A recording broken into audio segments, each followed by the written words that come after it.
நீங்க இப்படி ஒடுக்குமுறைக்கு உள்ளாக்கும் போது விஜய் சட்டத்தை மீற வேண்டும். இதுதான் ஒத்துழையாமை இயக்கம். இதைத்தான் காந்தி கையில் எடுத்தார். தென்னாப்பிரிக்காவில் காந்தியோட முதல் போராட்டமே இதுதான். தென்னாப்பிரிக்காவில் இருக்கக்கூடிய வெள்ளையர் அல்லாதோர் அத்தனை பேரும் பதிவு செய்து ஒரு அடையாள அட்டையை வாங்கி வைத்துக் கொள்ள வேண்டும் என்று சொன்ன போது அந்த அடையாள அட்டையை எரிக்கிறேன் என்றார். இதுதான் ஒத்துழையாமை இயக்கம். அரசாங்கம் மட்டும்தான் உப்பு காய்ச்ச வேண்டும் என்று சொல்லும் போது நான் உப்பை காய்ச்சுகிறேன் என்று காந்தியடிகள் நடத்தியதுதான் தண்டி யாத்திரை. அது சத்தியாகிரக போராட்டம். வன்முறையை தவிர்த்து நீங்கள் எந்த போராட்டத்தில் வேண்டுமானாலும் செய்யலாம்.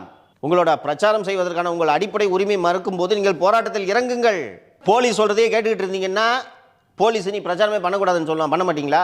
ஆல்மோஸ்ட் இன்னைக்கு அதுதான் சொல்லியிருக்க மாதிரி இருக்கு சார். அவ்வளோ கண்டிஷன்ஸ் போட்டிருக்காங்க சார். குச்சி எடுத்துட்டு வரக்கூடாது, அந்த கொடியே குச்சி தான்.